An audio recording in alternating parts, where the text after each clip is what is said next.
Okay, let's get on with the important job of tabbing up the books. So it's important because DGSA exam success is about navigating the manuals. So the quicker you can do that, the better really. So I mentioned the corrigendum. This is typos, changes. There's only a handful of them. You can check them out or we'll do them on the course.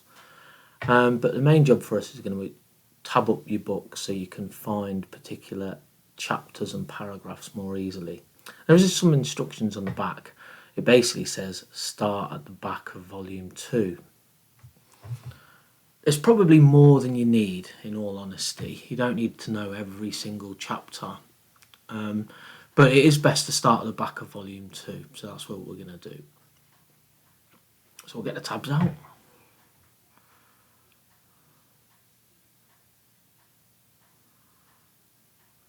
Get to the back. I think the last one is chapter 9.8.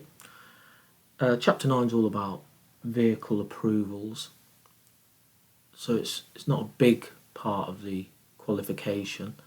So you probably don't need all of them, but we're going to put as many as tabs as we can put in. You will find there's some spares, so you will bump into it's like that last one is a spare, but the first chapter we've got is 9.8, so we'll go and find that.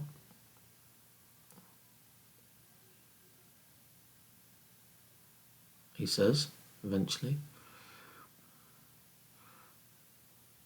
and then you find the corresponding tab 9.8 and just line it up, and you're working back through the books. Chapter 9.7, don't worry, we're not going to do all of them like this, but just to get us going, just line it up with the edge of the page. You will find that the main chapter headings are in the blue tabs. Sort of important sections are in the orange tabs, and then you've got virtually every chapter with the white tabs. So you might choose to be a bit more selective and maybe put on the blue tabs and the orange tabs. It's up to yourselves, but you'll probably find as you go through at the end of when you're preparing for your exam that there's definitely some you don't need. You can get a bit snowblind with them. So I'll speed it up a bit now we've got into the sort of gist of it.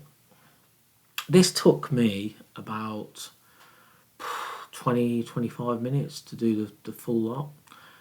There is a value in doing it because you can buy them tabbed up, but there is definitely a value in doing it, particularly if it's the first time you've done it, because you see the chapter headings. All of that is building familiarity with, well, what is in what part of the book.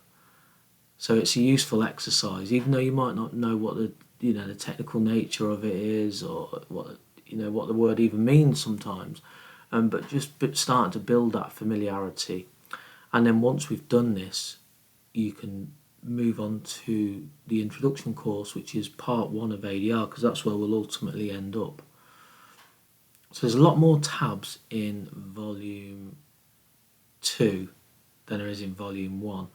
That's because the dangerous goods list is in volume 1. So you'll find you're doing a lot more work in this second volume. Some of the chapters are 1 page, some of them are 200 pages, so you can see me going back and forth in some of these places trying to find where it is. Part 6 is huge, part 4 is huge in ADR. And don't bug out about it. If the chapter's on the left-hand page, but you need to put the tab on the right-hand page, you'll be in the right place, there or thereabouts. Also, if you come to them and you just cannot find what it's about, just skip it and we'll find a place to slot it in. But there are some where you'll have some of the orange tabs where you might have TP or TH. So TP is tank provisions and TH is tank hierarchy. So you'll sort of know because you'll be working back and you'll spot those acronyms. So that's volume 2. And we go to volume 1, again, start at the back. We've got accepted quantities, then limited quantities, special provisions, what they call table B, which is the alphabetical list of dangerous goods, and then table A, which is where the action is really. This is in UN number order, so that very left-hand column is all UN numbers, and that takes up the big part of this book. In front of that we get to all the classification of dangerous goods, and these are in chapter order. So class 9 is 2.2.9, class 8 is 2.2.8, and so we'll get all the 9 classes of dangerous goods and any subdivisions. As you can see, I'm sort of working through here. I'm class 5 I'm at the minute, and I'm working back.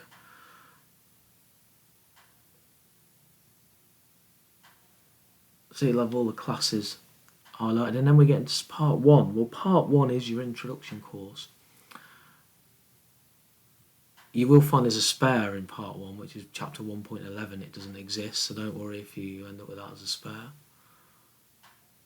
And that's it. We end up all the way back at chapter 1.1, and that's where you're going to start your intro course.